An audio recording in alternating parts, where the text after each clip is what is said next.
आज की इस साल 2025 की पहली प्रेस वार्ता में आपका स्वागत है। आप सबको नए साल की शुभकामनाएं। साल 2024 भारतीय जनता पार्टी के लिए विशेष साल रहा, क्योंकि जम्मू कश्मीर यूनियन टेरिटरी में इलेक्शन साल 2024 में ही हुए और 2024 में जिस तरह से लोगों ने भारतीय जनता पार्टी का साथ दिया और इतनी बड़ी मात्रा में भारतीय जनता पार्टी के नेतागण लेजिस्लेटिव असेंबली यूनियन टेरिटरी में जीत के आए। खासकर जम्मू संभाग की बात करें तो जम्मू संभाग में हमने तकरीबन जो है वो क्लीन स्वीप किया भारतीय जनता पार्टी ने, और कश्मीर संभाग में भी हमारी वोटों की संख्या जो है वो काफी ज्यादा बड़ी है अगर आप उसको पिछले चुनावों के साथ जोड़ते हैं। तो 2024 का साल भारतीय जनता पार्टी शुक्रिया अदा करती है जम्मू कश्मीर के लोगों का कि आप भारतीय जनता पार्टी के साथ, भारतीय जनता पार्टी की सोच के साथ जुड़े रहे और जो प्रॉमिसेस करके हम जनता को आए थे, जो हमारे इलेक्शन मैनिफेस्टो में प्रोग्राम में प्रॉमिसेस थे, गवर्नमेंट भारतीय जनता पार्टी की न भी हो तब भी भारतीय जनता पार्टी इस चीज के लिए लोगों को आश्वस्त करना चाहती है कि जो हमारा मैनिफेस्टो था वही हमारा मूल मंत्र है और भारतीय जनता पार्टी उसी के ऊपर काम करती रहेगी।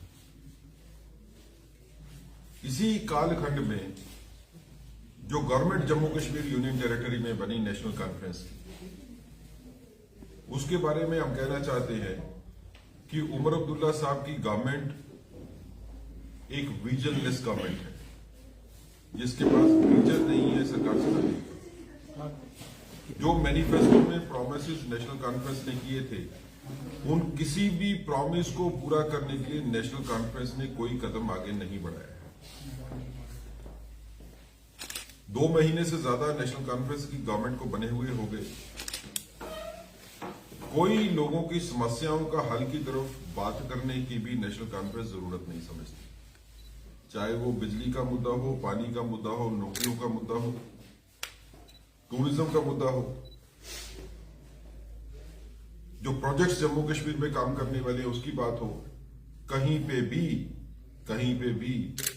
नेशनल कॉन्फ्रेंस की गवर्नमेंट कुछ भी करती हुई नहीं दिखती और ना ही इनका विजन है।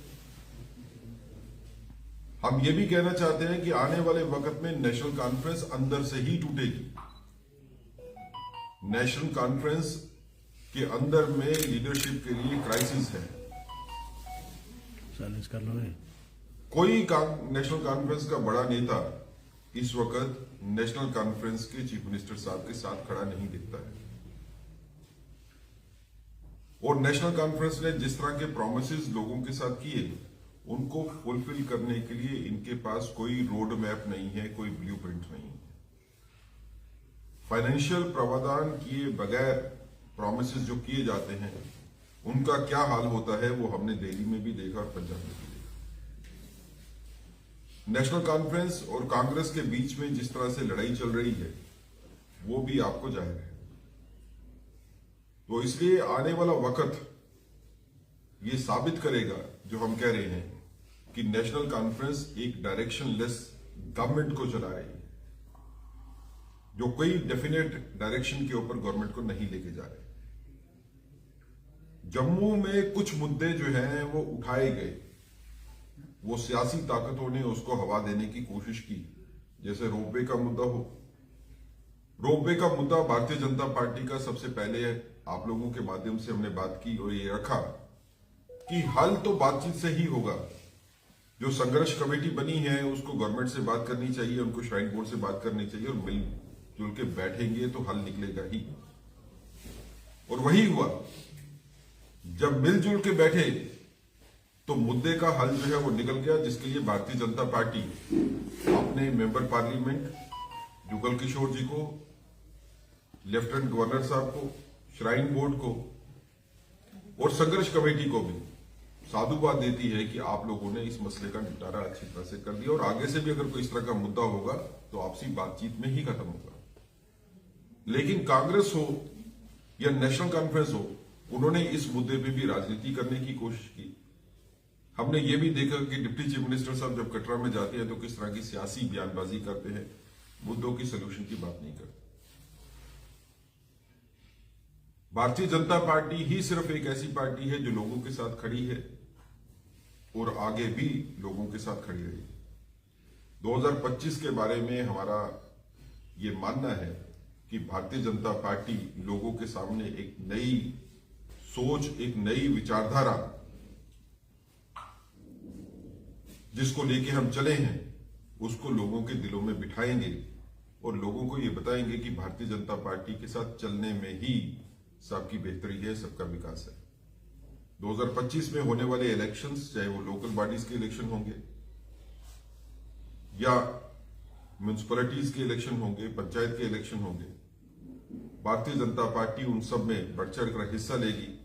और जिस तरह से हमको सफलता असेंबली इलेक्शन में जम्मू संभाग में मिली है, हम जम्मू संभाग में सफलता के नए झंडे गाड़ते हुए कश्मीर में भी सफलता जो है अपने लिए अर्जित करेंगे। भारतीय जनता पार्टी लोगों के लिए काम करने के लिए सफलता जो है वो लेगी। सत्ता का लालच भारतीय जनता पार्टी को नहीं है। हम सत्ता में थे तब भी लोगों के लिए काम किया, आज सत्ता में नहीं है तब भी लोगों के लिए काम करने के लिए अग्रसर है। नई नई चीजें जो है वो सोची जा रही हैं, नए कदम उठाए जा रहे हैं। अगर अब बात चली कि रेलवे डिवीजन जम्मू में नया बना, प्रधानमंत्री जी जम्मू से कश्मीर की रेलवे लाइन का